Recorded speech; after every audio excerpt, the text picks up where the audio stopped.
네, 반갑습니다. 구독자 여러분들, 수익민입니다. 자, 오늘은 한국 제2의 플라자 합의 타겟이 되었다. 외국인들이 쓸어 담고 있는 원화 강세 최대 수혜주 4종목 공개라는 주제로 영상을 준비하게 되었습니다. 자, 영상 본격적으로 시작하기 전에 저희 수익민 채널이 우리 구독자분들의 사랑으로 현재 구독자 14만 6천 명 달성할 수 있게 되었습니다. 앞으로 15만 명까지 달려갈 수 있도록 구독 한 번씩만 눌러주시면 대단히 감사하겠고요. 그리고 최근에 댓글과 좋아요 눌러주신 분들 참 큰 힘이 되고 있습니다. 대단히 감사하고요. 자, 그리고 저희 수익민 채널이 100% 무료로 텔레그램 방을 운영하고 있습니다. 여기서 다양한 컨텐츠들 장중에 실시간으로 무료로 이렇게 공유를 해드리고 있으니까요. 필요하신 분들은 이 링크 있습니다. 이 링크를 터치하시고 입장을 해주시면 될 것 같습니다. 자, 그러면 바로 영상 시작을 하도록 하겠습니다. 최근에 원화가 굉장히 강세 흐름이 나오고 있죠. 그래가지고 우리나라 수출 기업들이 조금 불편한 그런 상황인데 과연 어찌하다가 이렇게 또 우리나라 원화가 좀 강세 국면으로 가는지, 또는 왜 이렇게 달러가 약세 흐름으로 가는지, 이 흐름을 여러분들이 좀 파악을 하셔야 될 것 같습니다. 이미 환율에 대한 논의는 ADB에서 좀 논의가 된 것 같습니다. 우리나라 5대 은행장들이 가가지고 이렇게 논의를 했는데, 일단은 우리나라 환율이 너무 저평가가 되어 있기 때문에 미국 입장에서는 좀 이제 환율을 좀 올려라, 원화 가치를 좀 올려라, 이런 식으로 압박을 한 것 같습니다. 그래서 어느 정도 무역 불균형이 좀 맞춰지려면 우리 한국은 1250원대가 좀 적정하다, 이런 식으로 미국에서 얘기를 한 것 같습니다. 그래가지고 지금 관세 협상의 주요 포인트가 좀 환율이 되지 않을까라는 그런 분석들이 나오고 있고요. 이번에 우리나라 정부에서도 또 실무 협상단이 또 이제 미국으로 갔습니다. 거기서 사흘간 좀 이제 협의를 좀 진행을 한다고 하는데, 여기서도 분명 환율과 관련된 이야기가 좀 나오지 않을까, 그렇게 좀 보고 있습니다. 자, 그리고 이번에 미국에서는 국채 수요가 워낙 또 없어가지고 좀 이제 충격이 있었습니다. 미국 국채 충격이 있어가지고 달러가 굉장히 약세 흐름이 좀 이제 나타났습니다. 그래서 우리나라 환율 같은 경우에도 10원 이상 좀 이제 급락을 하는 그런 흐름이 이어졌습니다.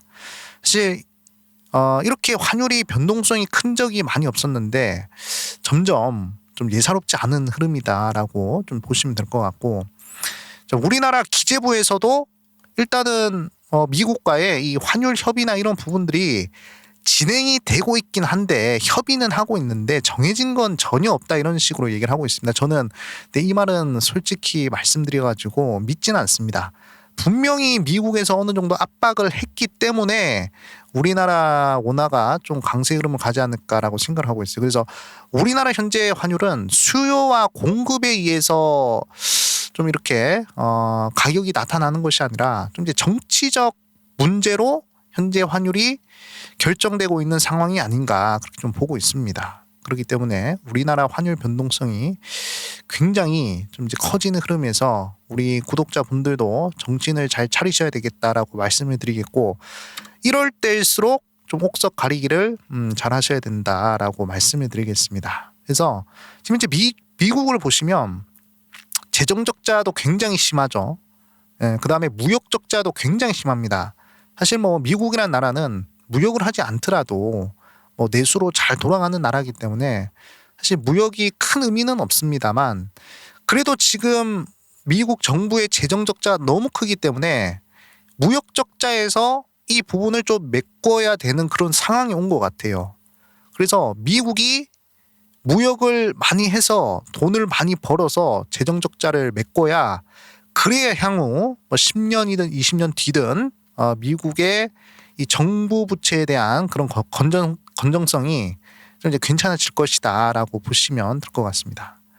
그래가지고 IMF에서도 미국은 재정 적자를 줄여라, 이런 식으로 계속 경고를 하고 있죠. 그리고 트럼프 입장에서는 재정 적자가 심한 상황에서도 계속적으로 감세 드라이브를 걸고 있는 상황입니다.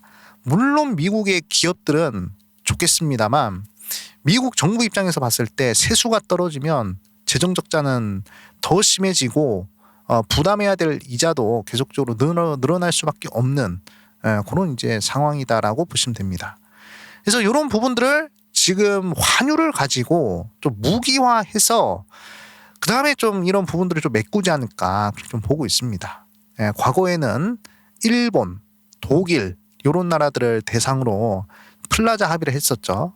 그래가지고 일본과 독일의 화폐 가치를 확 끌어올리면서 미국이 무역시장에서 우위를 점하는 그런 흐름이 나타났는데, 원래는 이 부분을 중국한테 적용을 하려고 했습니다, 미국이.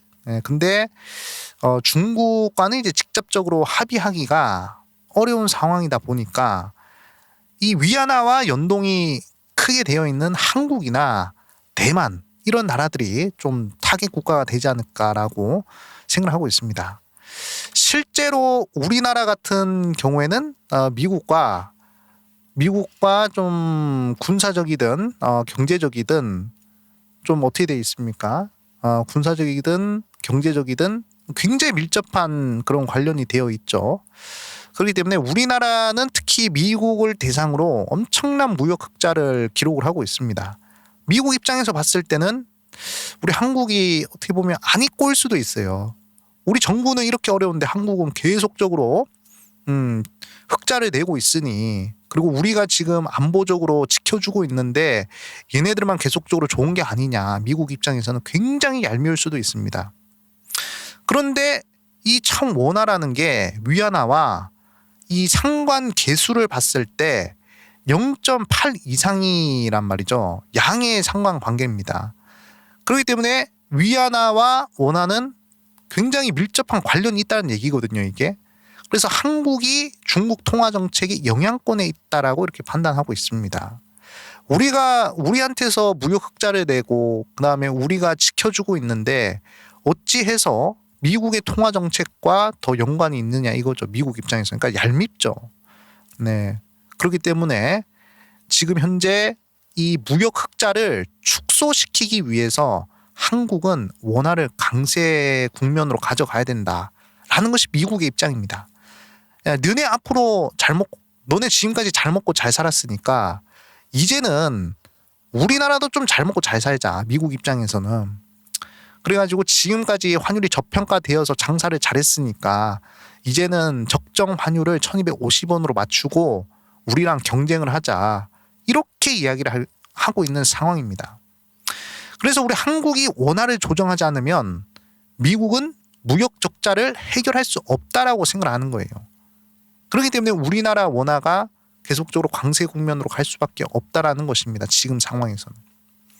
그래서 우리나라의 펀더멘탈이라든지 우리나라의 뭐 기업들이 뭐 돈을 잘 벌고 뭐 정치적으로 안정돼서 그래가지고 환율이 내려가는 것이 아니라, 원화가 강세가 되는 것이 아니라 오로지 미국의 이 무역 적자를 해결하기 위한 그런 이제 환율 변동성이기 때문에 우리나라 입장에서는 그렇게 좋은 건 아닙니다. 특히나 우리나라는 이제 수출 주도 국가이기 때문에 우리나라에는 이 원화가 갑작스럽게 강세 흐름으로 가면 굉장히 치명적인 타격을 입을 수가 있어요.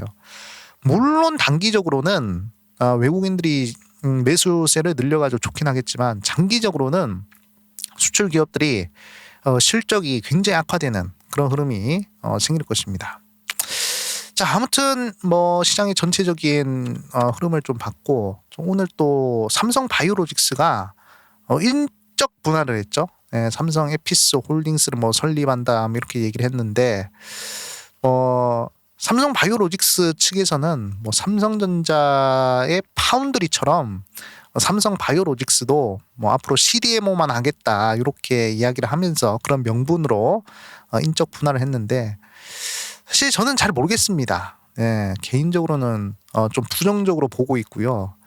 생각해 보면 이 CDMO 사업 같은 경우에는 이 진입 장벽이 낮아요. 이 삼성전자 파운드리랑은 사실 게임이 안 된다라고 저는 생각을 하고 있습니다.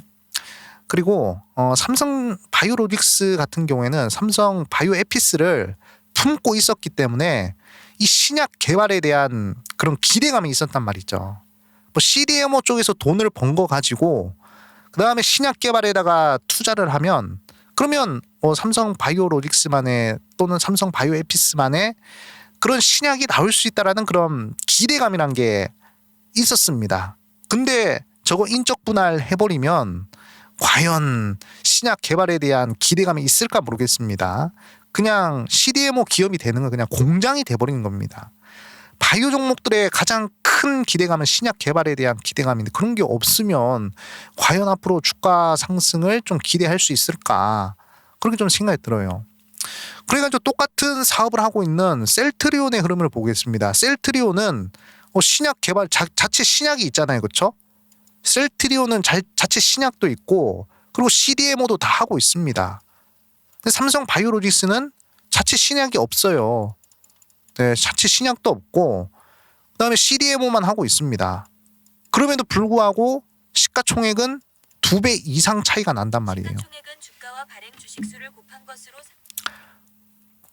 그렇기 때문에 지금 제가 봤을 때는 이거는 삼성 바이오로직스 같은 경우에는 좀 이제 고점권에서 개인들한테 물량을 넘기려고 하는 그런 이제 행태가 아닌가 그렇게 좀 생각이 듭니다. 그러면 이제 셀트리온이랑 삼성 바이오로직스 간의 영업이익이나 뭐 순이익 이런 부분들을 보시더라도 자 2017년도, 2015년도 흐름 볼까요? 2015년도에도 생각보다 그렇게 차이가 안 납니다. 영업이익이. 2배 이상 차이는 안 나잖아요. 근데 시가총액은 2배 이상 차이가 납니다, 여러분들. 자, 2017년도도 마찬가지. 2017년도에도 영업이익이 2천억밖에 차이가 안 나요. 순이익도 그렇고요. 그런데 시가총액은 2배 이상 차이가 난단 말이지. 삼바는 충분히 고평가와 삼성 바이오에피스의 그 신약 개발 이슈로 이렇게 시가총액이 컸는데 이거 분사시켜버리면 인적 분할해버리면 이 신약 개발에 대한 기대감은 없어진다라는 것이죠. 그렇기 때문에 우리 시청자분들께서는 삼성 바이오로직스의 인적 분할 이 부분에 대해서 잘 한번 생각을 해보셔야 되겠다라고 좀 말씀을 드리겠고 엄연히 반도체랑은 제 개인적인 생각으로는 다른 분야다라고 생각을 하고 있습니다. 파운드리에 진입을 하는 것과 CDMO 진입을 하는 것은 하늘과 땅 차이예요. 어찌 이 파운드리와 CDMO를 같은 선상에 놓고 그 명분으로 인적 분야를 하냐 이겁니다. 아무리 애플페이가 잘 나가도 애플페이 분사합니까? 그 다음에 뭐 애플 뭐 아이패드 이런 걸로 뭐 분사 안 하잖아요. 그렇기 때문에 전형적인 한국 기업의 행포가 아닌가 그렇게 생각을 하고 있고 아무튼 지금 현재 우리는 워낙 강세 국면에 진입을 했을 때 어떤 종목을 우리가 눈여겨 보셔야 되는지 이 부분을 좀 집중을 좀 다시금 해보도록 하겠습니다. 자, 워낙 강세로 들어갔을 때 어떤 분야를 좀 잘 보셔야 되니까 항공 분야 보셔야 돼요. 왜냐하면 대부분 항공 장비라든지 또는 항공 에너지 이런 부분들은 대부분 달러로 결제를 합니다. 달러 약세가 되고 원화가 강세 국면으로 가면 조금 더 비용이 절약이 되겠죠. 항공업계 측에서는. 그래서 항공주도 괜찮고 그다음에 자동차 수입에 대한 비용이 감소를 하기 때문에 외화 부채나 이런 부분들이 축소하는 효과가 있습니다. 근데 자동차 분야는 자체적으로 수출을 하기 때문에 이 경쟁력이 또 딸릴 수가 있습니다. 그래서 자동차는 조금 애매한 그런 상황이고 그다음에 정유화학 이쪽으로는 괜찮겠죠. 원재료를 달러로 결제를 하는데 수입 단가가 내려가기 때문에 이익이 올라갈 수가 있습니다. 그래서 정유 그다음에 화학 쪽 이쪽으로 보셔야 되고 전력, 에너지 당연히 이쪽으로도 에너지 가격이 내려가니까 그래서 전력에 대한 생산 원가가 좀 이제 하락을 한다라는 것입니다. 그래서 전력이나 에너지 이쪽에서도 좀 이제 수혜주다라고 볼 수 있겠고 자 소비재 유통 이쪽에서도 좀 워낙 강세 수혜를 좀 받을 수가 있습니다. 자 그리고 통신 미디어 자 이쪽도 수출의 의존도가 낮기 때문에 수혜가 될 수 있고요. 그다음에 건설 부동산 일단은 건설주들 살아남는 건설주들 좀 보셔야 되겠고 원자재가 또 이제 하락을 하잖아요. 원자재 수입 단가가 하락을 하기 때문에 건설 쪽에서는 조금 숨통이 튈 수도 있겠다 이렇게 좀 생각 듭니다. 자 그리고 은행 보험 이쪽으로도 좀 수혜가 좀 될 수가 있습니다. 그래서 요 부분들을 좀 눈여겨 보셔야 되겠고요. 항공, 자동차는 모르겠고요. 정유화학, 전력에너지, 소비재 유통, 통신 미디어, 건설 부동산, 은행 보험. 자, 이쪽으로 좀 이제 눈여겨 보셔야 되겠고. 자, 그러면 이제 제가 오늘 주제가 네 종목 소개를 시켜드린다고 말씀을 드렸잖아요. 그래서 어떤 종목을 좀 눈여겨 보시면 좋을까 제가 이렇게 좀 말씀을 드리자면 일단은 호텔신라, 네, 호텔신라 좀 한번 눈여겨 보시길 바라겠습니다. 자, 그다음에 한국전력, 그다음에 현대건설, 신세계 인터내셔널 이렇게 네 종목 정도 좀 눈여겨 보시면 될 것 같은데 저희 수익맨 채널은 항상 우리 구독자분들한테 소개시켜 드릴 때 딱 두 가지 정도 꼭 지키려고 노력을 하고 있습니다. 일단은 월봉상의 저점권에 위치해야 돼요. 그러니까 고점 대비해서 반토막 이상 난 그런 종목들을 좀 선호를 하고요. 그 다음에 수급이 좋아야 됩니다. 뭐 재무 분석이야 어차피 메이저 기관이 다 해줄 거잖아요. 그렇기 때문에 메이저 기관들만 잘 추종을 하면 재무가 좋은 종목들, 실적이 좋은 종목들은 우리가 매수를 할 수가 있습니다. 그렇기 때문에 수급적인 부분에 여러분들이 집중을 하신다면 그러면 좋은 종목을 선점을 할 수가 있어요. 그래서 저는 차트상으로 굉장히 저평 많이 빠진 그런 종목들과 수급이 좋은 그런 종목들을 우리 구독자분들한테 항상 강조를 드리고 싶은데 거기에 포함되는 종목이 바로 이 네 종목이라는 것입니다. 그래서 호텔신라 같은 경우에도 이제 수입 제품에 대한 원가가 하락하고 또 마진에 대한 개선이나 이런 부분들, 가격 경쟁력이 좀 향상되는 부분들, 그다음에 한국전력 같은 경우에도 에너지 이 원료 그 전력 생산 원가 하락하기 때문에 괜찮고요. 자, 현대건설 아까도 말씀드렸지만 건설주 원자재를 들여오는 부분에 있어서 저렴해지기 때문에 수위가 될 수가 있습니다. 그다음에 신세계 인터내셔널도 마찬가지고요. 그래서 이렇게 네 종목 정도 한번 눈여겨 보시는 것이 좋을 것 같다라고 말씀을 드리겠습니다. 자, 그러면 이제 차트 흐름을 한번 보도록 할게요. 자, 일단은 호텔신라 보도록 하겠습니다. 자, 호텔신라 항상 강조드리지만 고점 대비해서 지금 65%나 하락을 했어요. 네, 65% 하락하고 이제서야 좀 반등하는 흐름이고 최근에 또 중국인 관광객들이 많아지잖아요. 네, 그렇기 때문에 호텔신라의 수혜가 좀 예상이 된다라고 말씀을 드리겠습니다. 이제서야 살짝 올라오고 있어요. 여러분들이 만약에 매수를 하신다면 좀 저점 매수 할 수 있는 그런 구간이다라고 이제 보시면 될 것 같고 저는 못해도 한 6만 원에서 6만 5천 원대까지는 좀 이제 열려 있지 않을까 그렇게 좀 보고 있습니다. 자, 수급 흐름을 보시면 자, 투신, 연기금 사모펀드, 자, 꾸준한 우상향을 만들어내는 수급 주체 사모펀드, 연기금, 투신 이 수급 주체들이 계속 연속으로 매수를 해주고 있습니다. 자, 시가총액이 1조 8천억이라고 했을 때 자, 거의 한 30억 정도면 0.3% 정도 되거든요. 자, 그런데 연기금에서 50억, 그 다음에 투신에서 20억 정도, 시가총액 대비 0.3% 이상의 매수세가 꾸준히 들어왔기 때문에 충분히 강한 상승세 나올 수 있겠다. 이렇게 좀 보시면 될 것 같습니다. 자, 실적 흐름도 적자를 깨고 2025년도부터 흑자 전환해서 2027년도에는 자, 1,000억 수준의 순이익을 달성할 수 있을 것이다. 이렇게 보시면 될 것 같습니다. 자, 두 번째 한국전력 보도록 하겠습니다. 최근에 제가 또 추천을 드렸던 그런 이제 종목이었죠. 계속 잘 가고 있습니다. 하지만 일봉상으로 봤을 때 고점인 것 같지만 자, 월봉상의 흐름을 보시면 아직도 저점권입니다. 네, 그렇기 때문에 지금은 매수를 들어가셔도 충분히 괜찮고요.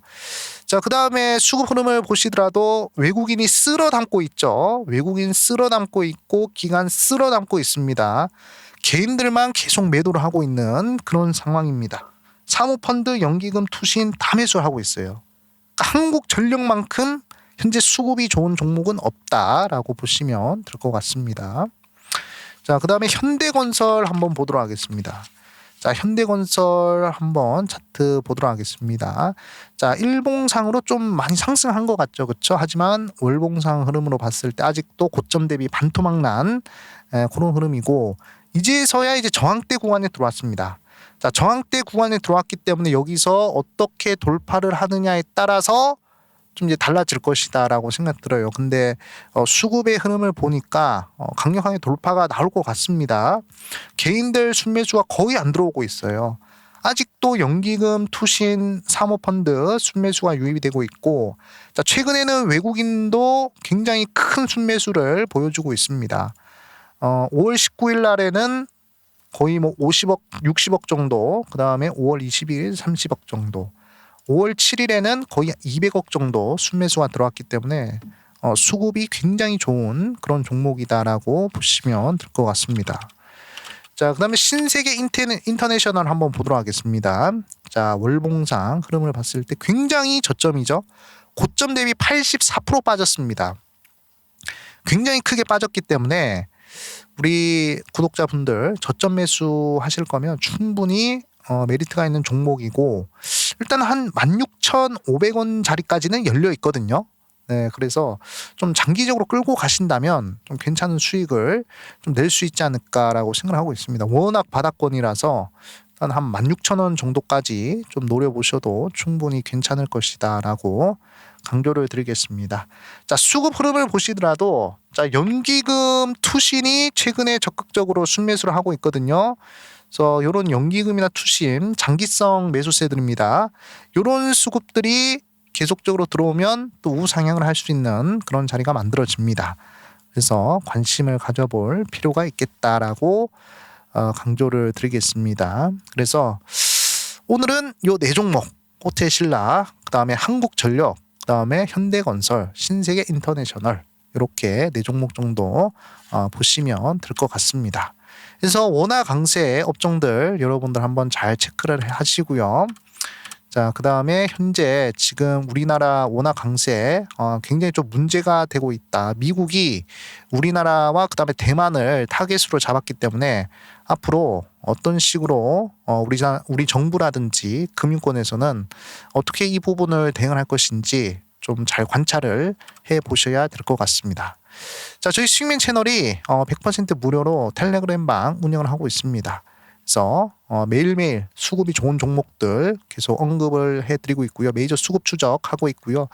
장 시작하기 전에 주요 뉴스들과 관련된 종목들, 그리고 이 뉴스가 얼마나 중요한지 이게 별 1개, 2개, 3개로 표시를 해드리고 있습니다.